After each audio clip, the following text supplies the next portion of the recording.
আমাদের প্রিয় নবী হযরত মুহাম্মদ সাল্লাল্লাহু আলাইহি ওয়াসাল্লামের পবিত্র বাণীতে এসেছে, ফরজ নামাজে সালাম ফিরিয়ে এই দোয়াসমূহ আমল করলে কিয়ামতের দিন হাসতে হাসতে জান্নাতে যেতে পারবে ইনশাআল্লাহ, এবং মৃত্যুর পরপরই আপনার কবরখানা জান্নাতে পরিণত হয়ে যাবে ইনশাআল্লাহ। ফরজ নামাজে সালাম ফিরিয়ে রাসূল সাল্লাল্লাহু আলাইহি ওয়াসাল্লাম যে দোয়াসমূহের আমল করতেন সেগুলো আমি আপনাদের সাথে আলোচনা করব, তাই একটু ধৈর্য ধরে পুরো ভিডিওটি মনোযোগ দিয়ে দেখুন, ইনশাআল্লাহ অনেক ফায়দা হবে।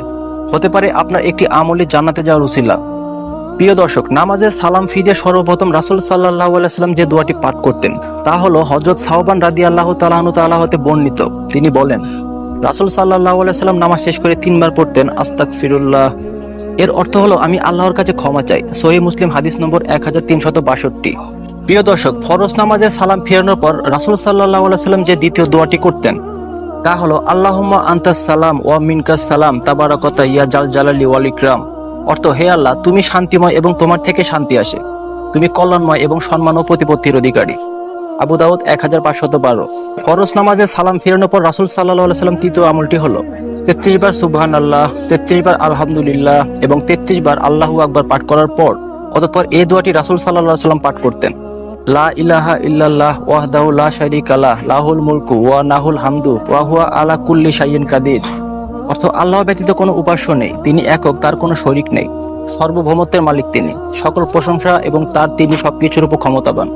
হযরত আবু হুরায়রা রাদিয়াল্লাহু তাআলা আনহু হতে বর্ণিত, তিনি বলেন, রাসূল সাল্লাল্লাহু আলাইহি ওয়াসাল্লাম বলেছেন, যে ব্যক্তি প্রত্যেক ওয়াক্ত সালাত শেষে 33 বার আল্লাহর তাসবিহ বা পবিত্রতা বর্ণনা করবে, 33 বার আল্লাহর তাহমিদ বা আল্লাহর প্রশংসা করবে এবং 33 বার আল্লাহর তাকবীর তথা আল্লাহর মহত্ব বর্ণনা করবে, আর এমন ভাবে 99 বার হওয়ার পর শততম পূর্ণ করতে বলবে, লা ইলাহা ইল্লাল্লাহু ওয়াহদাহু লা শারীকা লাহু লাহুল মুলকু ওয়া লাহুল হামদু ওয়া হুয়া আলা কুল্লি শাইইন কাদির, এই দোয়াটি, সে ব্যক্তি গুনাহসমূহ সমুদ্রের ফেনা পরিমাণ হলেও আল্লাহ তাআলা তা ক্ষমা করে দিবেন। সহিহ মুসলিম হাদিস নম্বর 1239। এই আমলে অন্য একটি নিয়ম আছে, আর তা হলো 33 বার সুবহানাল্লাহ, 33 বার আলহামদুলিল্লাহ এবং 34 বার আল্লাহু আকবার পাঠ করা। প্রিয় দর্শক, চতুর্থ আমলটি হলো আল্লাহুম্মা ইন্নী আসআলুকা ইলমান নাফিআন ওয়া রিজকান তাইয়িবান ওয়া আমালান মুতাকাব্বালান। অর্থ, হে আল্লাহ, আমি আপনার নিকট উপকারী জ্ঞান ও পবিত্র রিজিক এবং কবুলযোগ্য আমল প্রার্থনা করি। ফরজ নামাজের পর রাসূল সাল্লাল্লাহু আলাইহি সাল্লামের পঞ্চম যে আমলটি করতেন তা হলো আয়াতুল কুরসি পাঠ করা। আয়াতুল কুরসির ফজিলত রাসূল সাল্লাল্লাহু আলাইহি সাল্লাম বলেছেন, যে ব্যক্তি প্রত্যেক ফরজ নামাজের পর সালাম ফিরিয়ে কোনো কথাবার্তা না বলে সাথে সাথে আয়াতুল কুরসি পাঠ করবে, তাকে জান্নাত যাওয়া থেকে মৃত্যু ব্যতীত আর কোনো কিছু বাধা দিতে পারবে না। সুবহানাল্লাহ। সহিহ মুসলিম ও নাসাই শরীফের হাদিস। আয়াতুল কুরসি রাতে ঘুমানোর সময় পাঠ করলে সকাল পর্যন্ত তার জন্য হেফাজতের জন্য একজন ফেরেশতা পাহারা নিযুক্ত থাকে, যাতে শয়তান তার নিকটবর্তী না হতে পারে। সহিহ বুখারী।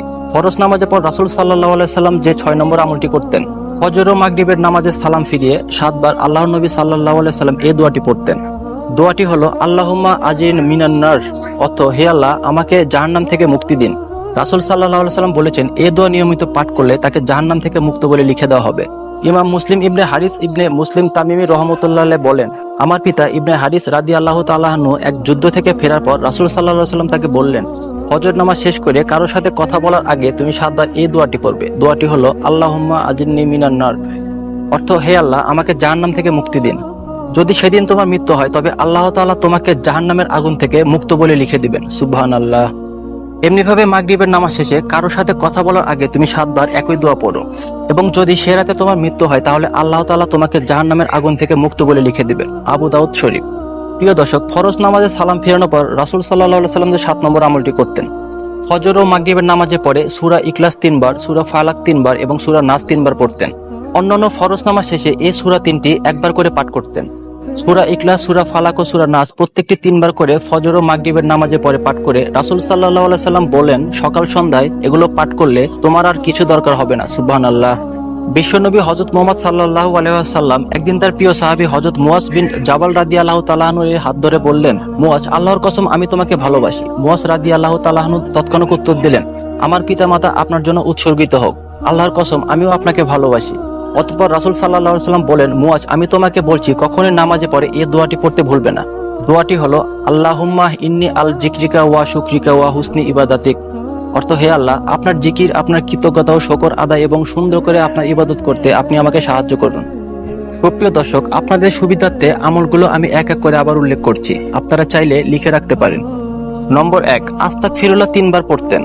নম্বর 2, আল্লাহুম্মা আনতাস সালাম ওয়া মিনকাস সালাম তাবারাকাতা ইয়া জাল জালালি ওয়াল ইকরাম।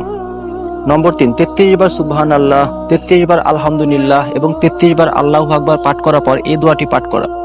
লা ইলাহা ইল্লাল্লাহু ওয়াহদাহু লা শারীকা লাহু লাহুল মুলক ওয়া লাহুল হামদু ওয়া হুয়া আলা কুল্লি শাইইন কাদির। নম্বর 4, আল্লাহুম্মা ইন্নী আসআলুকা ইলমান নাফিয়ান ওয়া রিজকান তাইয়িবান ওয়া আমালান মুতাকাব্বালান। আয়াতুল কুরসি পাঠ করা। আয়াতুল কুরসি হলো সূরা বাকারার 255 নম্বর আয়াত। নম্বর 6, আল্লাহুম্মা ইন্নী আজিদনি মিনান নার। নম্বর 7, ফজর ও মাগরিবের নামাজের পরে সূরা ইখলাস 3 বার, সূরা ফালাক 3 বার এবং সূরা নাস 3 বার পাঠ করতেন। সুপ্রিয় দর্শক মণ্ডলী, আল্লাহ তাআলা আমাদেরকে প্রিয় নবী সাল্লাল্লাহু আলাইহি ওয়াসাল্লামের দেয়া আমলগুলো করা তৌফিক দান করুন। আমিন।